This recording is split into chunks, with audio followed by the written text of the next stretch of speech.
La semana pasada nos quedamos con el tema de la suficiencia de la Escritura, y yo les decía, hablaba yo por ejemplo la semana pasada que el día de hoy la revelación de Dios está engranada o está ligada a la percepción, al pensamiento o más bien a lo que la persona experimenta, a la intuición. Yo siento. No podemos hacer eso. Ahora, nos quedamos, y yo les dije la semana pasada, ¿de dónde viene esto? ¿De dónde nace este movimiento carismático? ¿Cómo es que llegamos a tener lo que el día de hoy tenemos?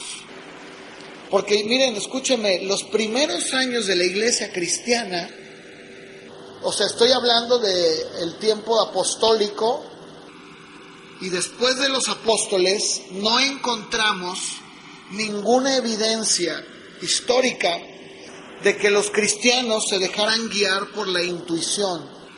Nunca encontramos que el cristiano se dejaba guiar por lo que experimentaba. Nunca el cristiano se dejaba guiar por lo que cree que es así. Nunca. Entonces, ¿de dónde viene esto?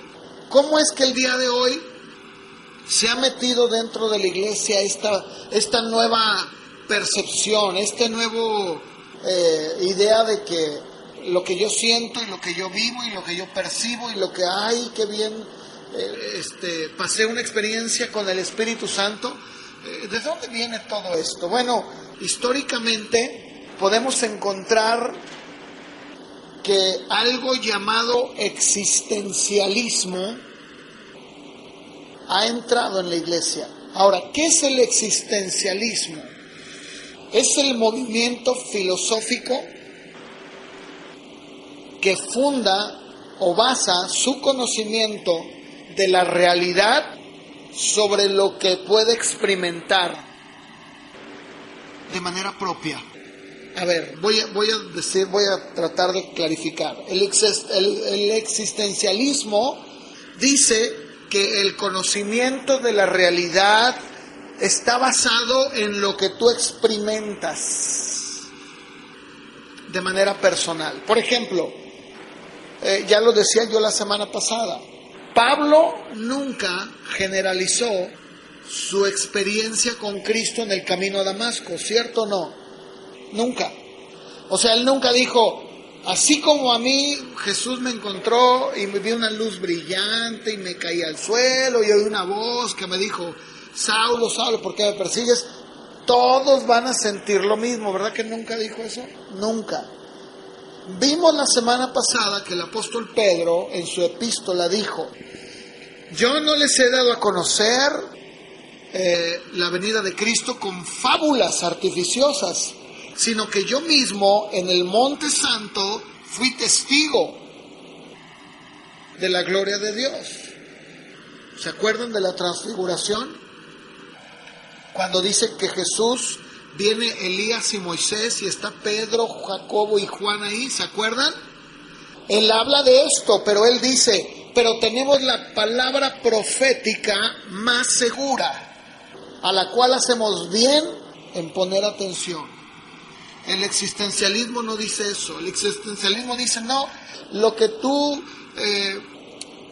el conocimiento que tú tienes sobre la experiencia inmediata de tuya, eso es la regla. Entonces imagínate, ¿verdad? Ahora, la experiencia es una base muy débil y muy endeble sobre la cual descansa el sistema cristiano. El simple hecho de que un evento psicológico haya tenido lugar en la mente de uno no puede establecer la veracidad del evangelio. La sensación religiosa por sí misma no se puede probar. Por muy singular que pueda ser una experiencia, o sea, por muy increíble que pueda ser una experiencia, está sujeta a un número de interpretaciones totalmente diferentes. ¿Sí me explico? O sea, cada uno puede tener su propia experiencia. No, A mí el Espíritu Santo me tocó cuando estaba en el baño, y Él toca cuando estás en el baño.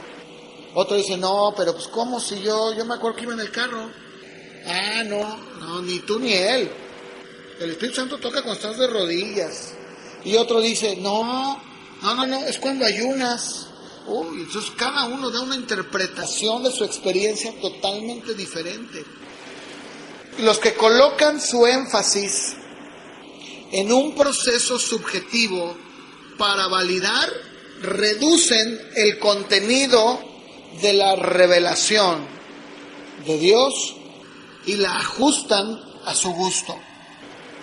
Lo que yo experimento se convierte en lo central, en vez de lo que Dios ya ha hecho y lo que Dios ya ha hablado. O sea, lo que yo experimento en mi vida lo convierto en el punto medular. Eso es un error. No puede ser. Si Carlos Gómez está en su casa orando, en la sala, y él en ese momento tiene una experiencia con Dios muy fuerte, ¿verdad? Vamos a pensar que él, no sé, está ahí teniendo un momento y de repente siente como agua caliente que se derrama en él. Bueno, pues, qué bueno que la tuvo. Eso no puede determinar lo que todos vamos a sentir. No puede ser, ¿no? Él puede decir, no, mira hermano, fue como aceite caliente. Sí, está bien. No, es que no me entienden, ¿verdad? Y él empieza a centrar su vida en esa experiencia, en vez de centrarla en lo que Dios ya hizo y lo que Dios ya habló. Miren, vamos a ver un ejemplo en la Biblia. Acompáñenme, por favor, a Primera de Reyes, capítulo 19. Primera de Reyes, capítulo 19. Voy a leerlo de manera parafraseada. Y vamos a llegar ahorita a los versos que quiero que pongamos atención. Ahora, yo les pregunto, díganme ustedes, ¿quién fue el profeta Elías? El profeta Elías fue uno de los más grandes profetas que ha habido en la historia de Israel. Dios hizo cosas increíbles a través de él, grandísimas, ¿no? De hecho, acuérdense que en la transfiguración fue Elías y Moisés los que estaban con Jesús. Elías no sufrió muerte, él fue llevado por un carruaje de fuego, ¿verdad? Arrebatado. Bueno, para que se den cuenta quién era Elías. Entonces Elías era un gran hombre de Dios, ¿sí o no? ¿Verdad? Bien, ahora, escuchen aquí, Elías... en el verso número 2 dice que Jezabel envía a Elías un mensajero y le dijo así: así me hagan los dioses y aún me añadan, si mañana a estas horas yo no he puesto tu persona como la de uno de ellos.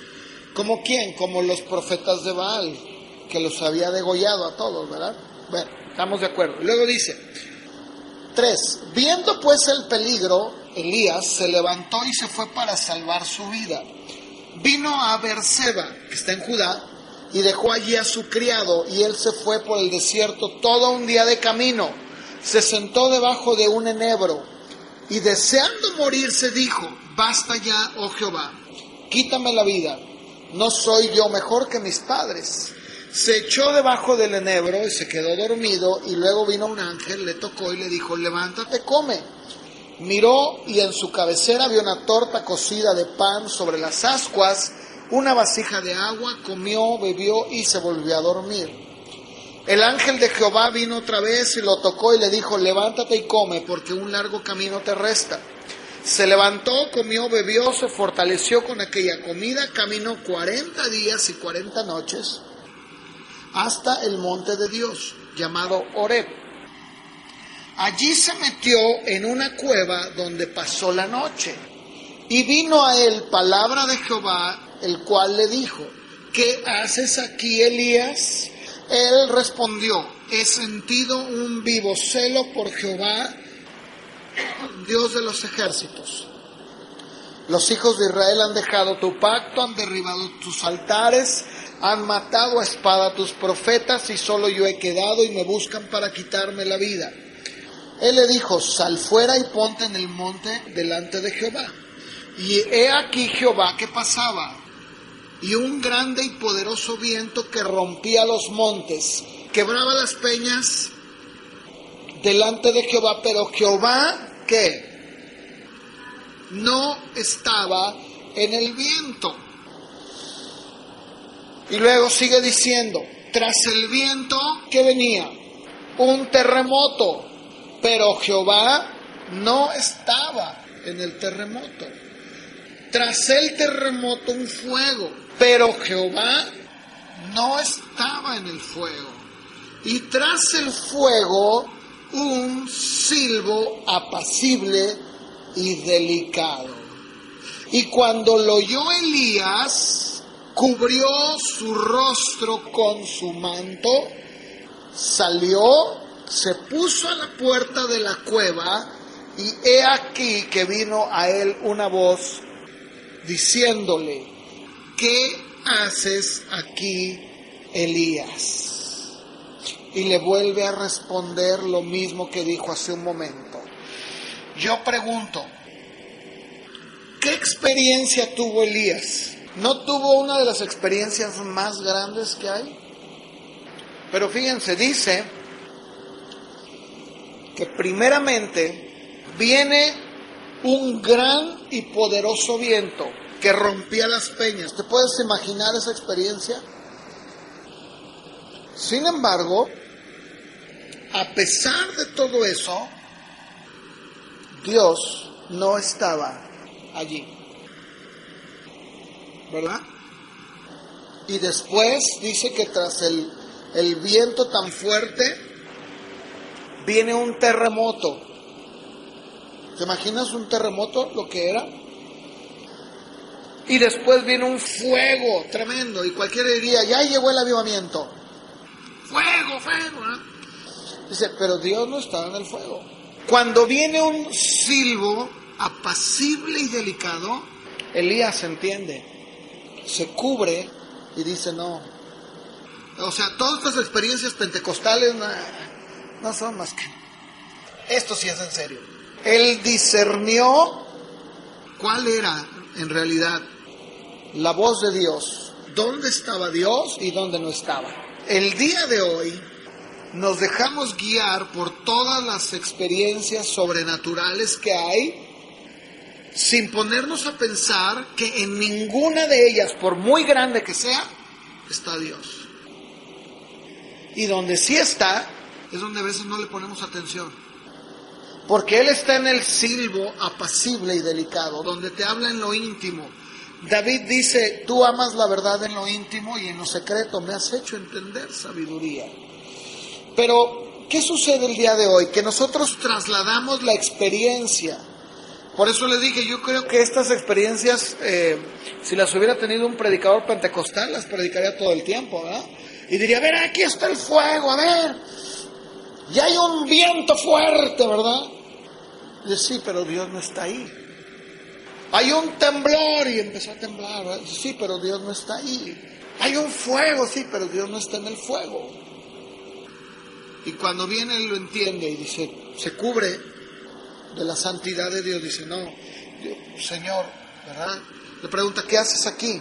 Y le vuelve a responder Elías. Y sucede lo mismo, el día de hoy la experiencia se centra, o se convierte en lo central, en la médula, cuando no debe ser así. Y número 2, la segunda influencia que ha habido, de la cual la iglesia ha tomado este concepto nuevo, es del humanismo. El humanismo cree que la humanidad tiene el potencial ilimitado. ¿Saben ustedes eso? ¿Saben que el humanismo dice, dale a la gente tiempo, educación y los medios y va a poder llegar a ser una persona de bien? ¿Sí o no? El día de hoy, por ejemplo, si tú vas al banco aquí en México, por lo menos, si tú vas con tu tarjeta a un cajero, te dice, ¿quieres ayudar a la Fundación Fulanita? Porque la mentalidad del mundo y del humanismo es creer que el hombre puede llegar a ser un buen hombre de bien si tan solo le das las herramientas necesarias. Y luego dicen, esta fundación se llama Educando. Y luego la otra se llama apoya a fulanito. Y ellos dicen, mira, si podemos proveer de computadoras, le podemos dar todo lo necesario, ¿verdad? Vamos a poder ver un potencial ilimitado en el hombre. Va a poder llegar a ser el hombre más grande de la historia. Eso dice el humanismo. Pero escúchenme, tanto el existencialismo como el humanismo no reconocen una autoridad final. Toda la verdad, dicen ellos, es relativa. Bueno, es tu verdad, no es mi verdad. Lo que es verdadero no importa. Aquí la pregunta que hace el existencialismo y el humanismo es, ¿qué piensas tú? ¿Te gusta? Hazlo. ¿Qué es lo que sientes tú? No, pues yo vivo mi vida loca. Hazlo. Siempre y cuando vivas y dejes vivir, tú puedes vivir con tu novio, o tú puedes vivir con tu novia, tú puedes, a ti te gustan las personas del mismo sexo, excelente, siempre y cuando no molestes al vecino. O sea, tú dices, bueno, es que yo soy lesbiana, qué bueno, nada más eso sí, no molesta al del otro lado. ¿Sí me explico?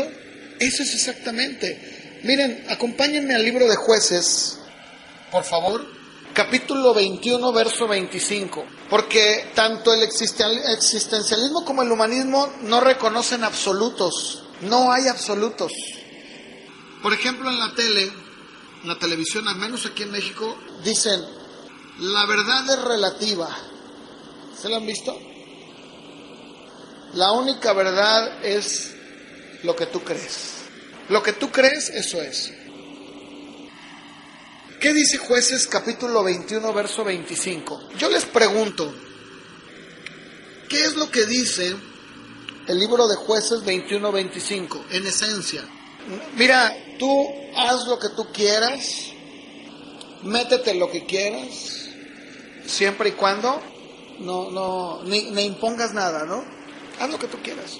Es lo que sucedió en el tiempo de los jueces. Cada uno hacía lo que bien le parecía.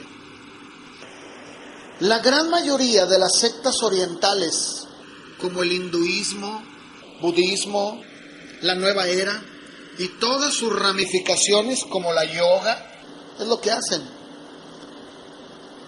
Evadir la razón para dar lugar a la experiencia y a los sentidos. A ver, yo voy a poner un ejemplo. Llegó aquí en la iglesia cristiana, Pentecostés obviamente, aunque también hay muchas que no son pentecostales, están ahí muy metidas, llegó una moda, ¿no? Decía, mira, tú puedes a través de la oración llegar a un estado de regresión. ¿Sí? Tú puedes regresar al feto. Y ya en el feto, tú puedes ver, por ejemplo, todo el dolor que tú tienes ahora es porque tal vez tu mamá o tu papá, cuando estabas en el feto, te decían, yo no quiero a este niño, ¿verdad? No quiero a esta chiquilla. Entonces eso te dañó. Y algunos han dicho incluso que tú podías regresar incluso hasta la cruz. Estar ahí en la cruz y decir, ya regresé, estoy viendo cómo crucifican a Jesús y, ay, yo lo vi. Y luego ya cuando regresan, ya pueden dar testimonio. Eso es evadir la razón, eso es evadir la mente y darle lugar a la experiencia y a los sentidos. ¿Qué sentiste? Ay, yo sentí que estaba volando en las nubes. Eso es. Y se evade la razón. La evades. La quitas de tu mente, de tus sentidos. Miren, Juan capítulo 4, versos del 20 al 24. Fíjense. Aquí hay algo bien interesante. Les voy a decir algo. ¿Saben cuál era la diferencia que había entre la adoración a Baal y la adoración a Dios, a Yahvé, al Dios hebreo? ¿Saben cuál era la diferencia?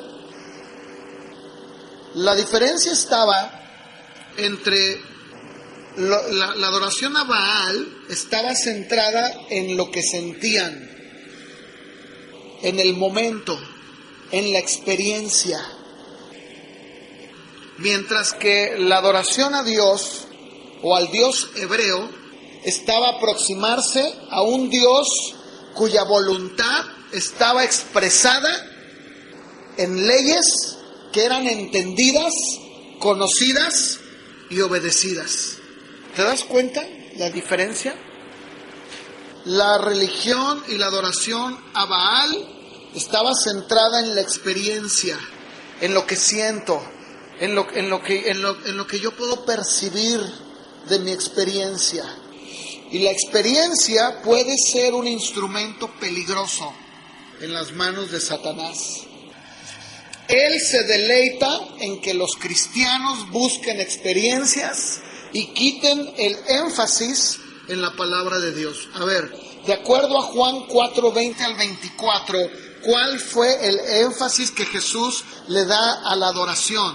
Ahí le dice a la mujer samaritana. Le dice, mira mujer, ella le dice, mira, nosotros sabemos que va a venir el Mesías y nosotros lo adoramos en este monte. Y Jesús le dice, no, permíteme.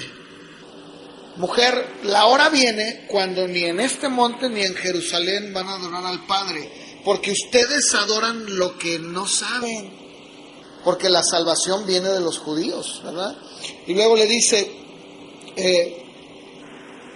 la hora viene y ahora es cuando los verdaderos adoradores le van a adorar en espíritu, pero también en verdad. O sea, no va a ser una adoración de sentidos, de ¡ay, qué bonito! Y brincando, ¿verdad? Y saltando. Y como les decía el testimonio de esta mujer que decía, ¡ay, a mí me gusta mucho ir a la iglesia porque me ministra mucho la alabanza! Entonces, y bueno, está bien, qué bueno, pero no puedes vivir de la alabanza. No puedes vivir de lo que sientes. ¿Cuántos cristianos no viven de eso? Dicen, voy porque me gusta como, cuando llega la alabanza, me gusta la de alabanza porque está bien rítmica y luego danzamos y ay, acabo bien sudado y así siento que Dios me tocó y, oye, espérame, permíteme. Yo te pregunto, ¿qué va a pasar cuando dejen de tocar esa alabanza? ¿Qué va a pasar cuando tú tengas que estar en tu casa postrado, ¿verdad? Enfermo y no puedas tener esa alabanza. ¿Qué vas a hacer? Esa era la diferencia entre los cananeos y el pueblo hebreo. Era un Dios que daba su pacto en un libro, en un rollo, que era obedecido, que te demandaba pensar y obedecer ordenanzas. Esto no. En 1 Corintios, capítulo 14, por favor, verso 15. 1 Corintios 14, 15, dice el apóstol Pablo, que pues oraré con el Espíritu, pero oraré también con el ¿qué? Cantaré con el Espíritu, pero cantaré también con el entendimiento. Y en la escritura de hace un momento, en Juan 4:23, dice Jesús, porque el Padre tales adoradores busca que le adoren. Y luego en el verso 24 de hace un momento dice, porque Dios es espíritu y los que le adoran en espíritu y verdad, es necesario que le adoren.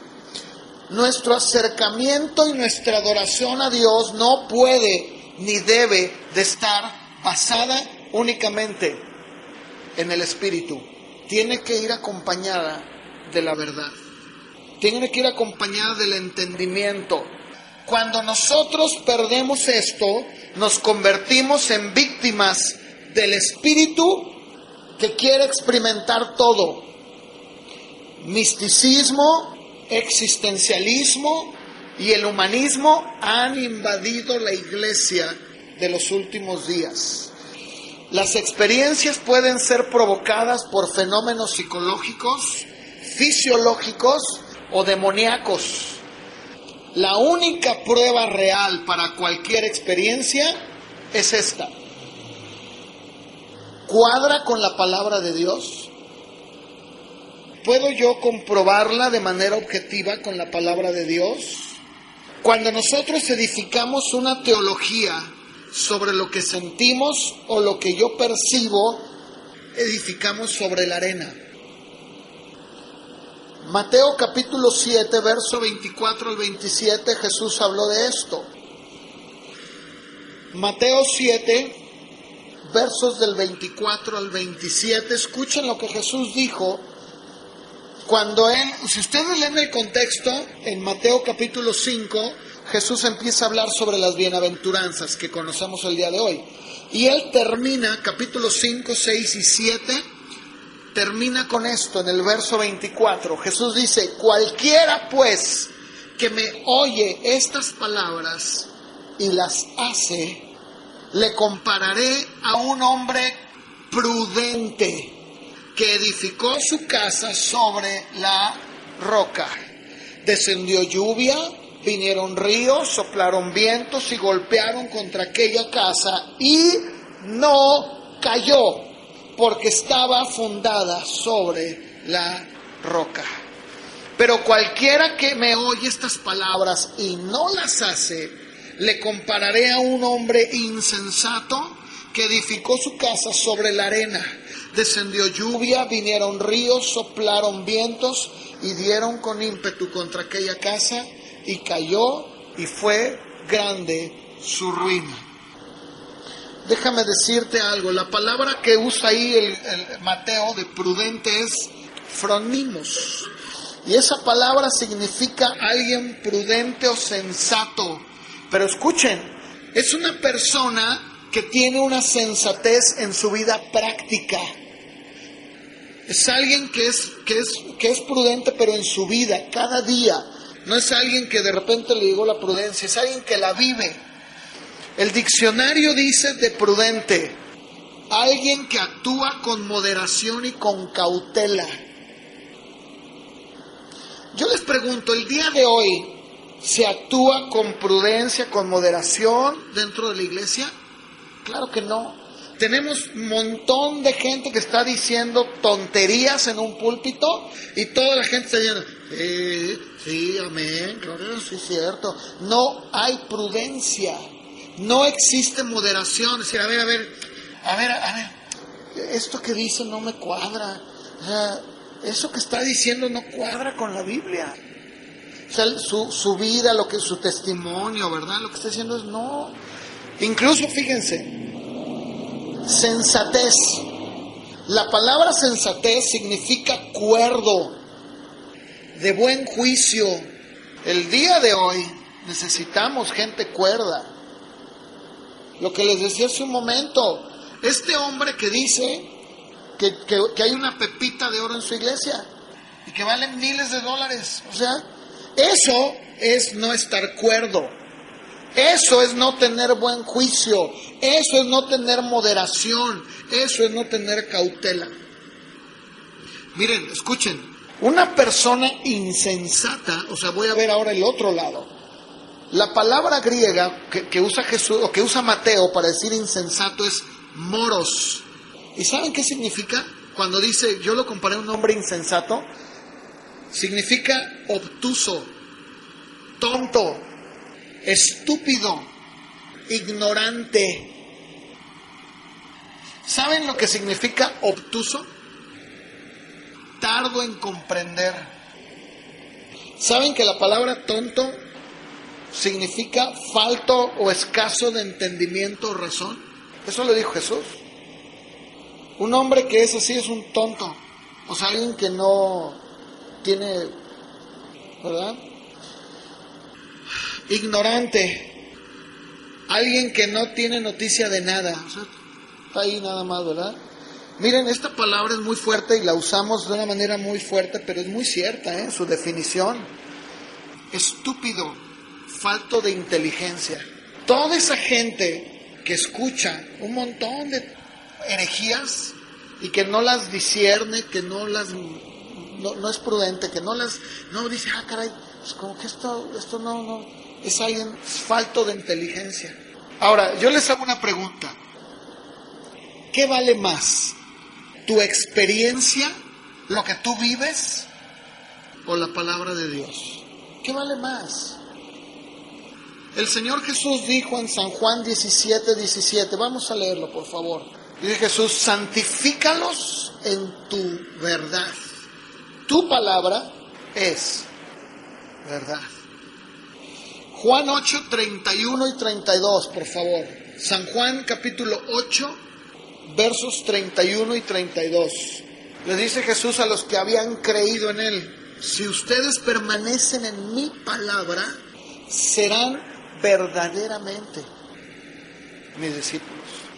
Y conocerán la verdad, porque mi palabra es verdad, y la verdad los hará libres. Y en Juan 14:6, Jesús nuevamente dice, yo soy el camino y la verdad y la vida. Nadie viene al Padre sino por mí. Y en Efesios capítulo 1, por favor acompáñenme, verso 13, ¿qué es lo que el apóstol Pablo dice a los creyentes de Éfeso? Escuchen lo que les dice. En él también ustedes, habiendo oído la palabra de verdad, ¿se fijan cómo le dice? Ustedes habiendo oído mi testimonio, ¿se acuerdan cuando me tumbó el caballo? Cuando fui al tercer cielo, ¿se acuerdan mi testimonio que les dejé unos discos? Eso. Dice, no, habiendo oído la palabra de verdad, el evangelio de vuestra salvación, y habiendo creído en él, está hablando de Cristo, fueron sellados con el Espíritu Santo de la promesa. Jesús dijo en Juan 14:5, si me aman, guarden mis mandamientos. Y luego fíjense, a los tesalonicenses les escribe Pablo ahí en su primera carta de Tesalonicenses 2:13. Primera de Tesalonicenses 2:13, les dice Pablo, por lo cual también nosotros, sin cesar, damos gracias a Dios, de que cuando recibieron la palabra de Dios que oyeron de nosotros, la recibieron no como palabra de hombres, sino según es en verdad. La palabra de Dios, la cual actúa en ustedes los creyentes. En primera de Timoteo, capítulo 3, verso 15, también Pablo le escribe a Timoteo, su hijo en la fe, y le dice, mira Timoteo, si tardo en llegar contigo, sepas cómo debes de conducirte en la casa de Dios, que es la iglesia del Dios viviente, columna y baluarte de la verdad. Y después le dice en segunda de Timoteo 2:15, segunda de Timoteo 2:15, procura con diligencia presentarte a Dios aprobado, como obrero que no tiene de qué avergonzarse, que usa bien la palabra de verdad. Y nuevamente le dice a Tito 1:1, Pablo, siervo de Dios y apóstol de Jesucristo, conforme a la fe de los escogidos de Dios y el conocimiento de la verdad que es según la piedad. La piedad es el amor hacia todas las cosas de Dios, todo lo que tiene que ver con Dios. Y en el verso 14 de Tito 1 le dice, mira, diles que no atiendan a fábulas judaicas ni a mandamientos de hombres que se apartan de la verdad. El día de hoy hay un desprendimiento y un abandono de la verdad increíble dentro de la iglesia. El día de hoy le dan más crédito a la experiencia que un hombre tiene o que dice tener que a la misma palabra de Dios. Estaba escuchando el testimonio de una mujer que dice que estaba orando y Dios la llevó hasta el Calvario. Y dice que ella vio cómo Jesús era traspasado y los clavos entraban en sus pies, en sus manos. Y dice que Jesús le dijo: regresa, hija mía, y diles que todos los cristianos deben de tener esta misma experiencia. Y sabes que el día de hoy su iglesia están diciéndole: pastora, yo también quiero ir al Calvario, quiero ver a Jesús, quiero ver cómo lo golpearon. Dice Pablo: diles que no atiendan a fábulas ni a mandamientos de hombres que se han apartado de la verdad. En Santiago capítulo 1 verso 18, Él de su voluntad nos hizo nacer por la palabra de verdad, para que seamos primicias de sus criaturas. ¿Te das cuenta? Primera de Pedro 1:22, habiendo purificado sus almas por la obediencia a la verdad, mediante el Espíritu, para el amor fraternal no fingido, ámense unos a otros entrañablemente de corazón puro. El apóstol Juan, en su primera carta, en el capítulo 2, verso 4, primera de Juan, capítulo 2, verso 4, ¿qué dice el apóstol Juan? El que dice: yo le conozco, pero no guarda sus mandamientos, es un mentiroso, y la verdad no está en él. Hace un momento les leía yo y les decía: todo aquello que se aleja, que se aparta de la verdad, aunque digan que es cristianismo, no lo es. No lo es. No es el verdadero cristianismo.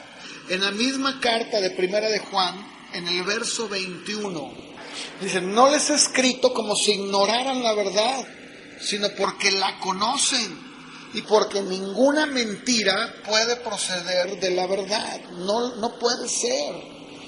Y en la segunda carta de Juan 1:4, segunda de Juan, ahí nada más dale la vuelta, segunda de Juan 1:4, escribe Juan y le dice: mucho me regocijé porque he hallado a algunos de tus hijos andando en la verdad, conforme al mandamiento que recibimos del Padre.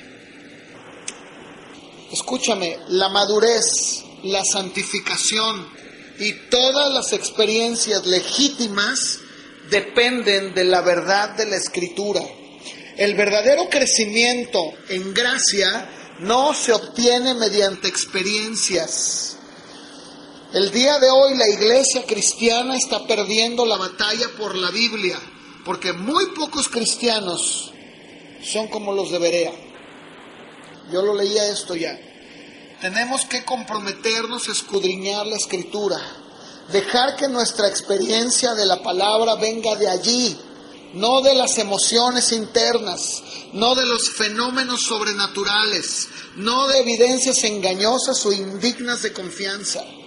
Entonces, y solo entonces, nuestra experiencia traerá los más grandes y puros gozos y bendiciones inimaginables, porque tendrá su raíz y su fundamento en la verdad divina.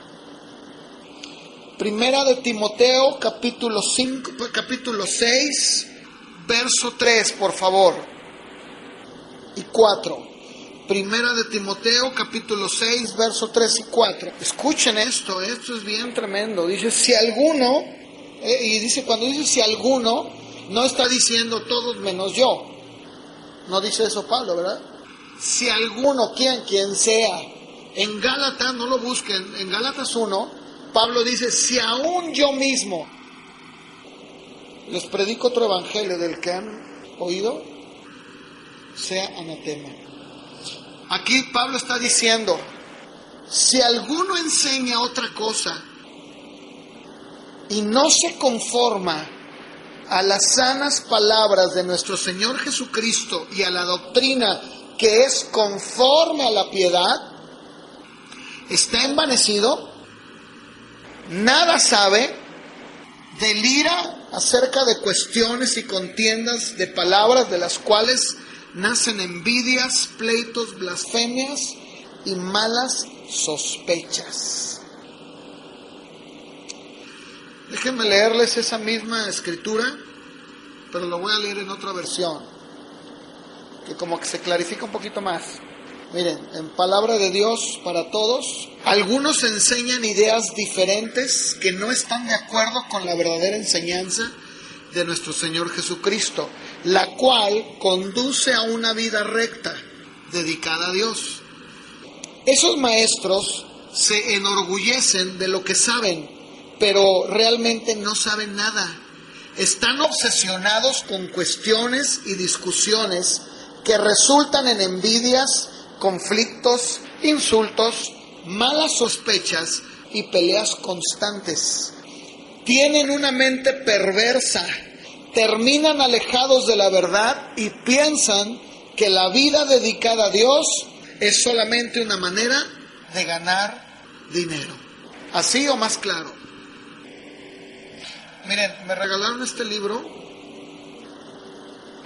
y yo quiero que escuchen lo que dice aquí. Dice, hoy en día ya no existe un sentido de aprendizaje serio y ordenado que las iglesias administran y que los creyentes esperan llegar a dominar.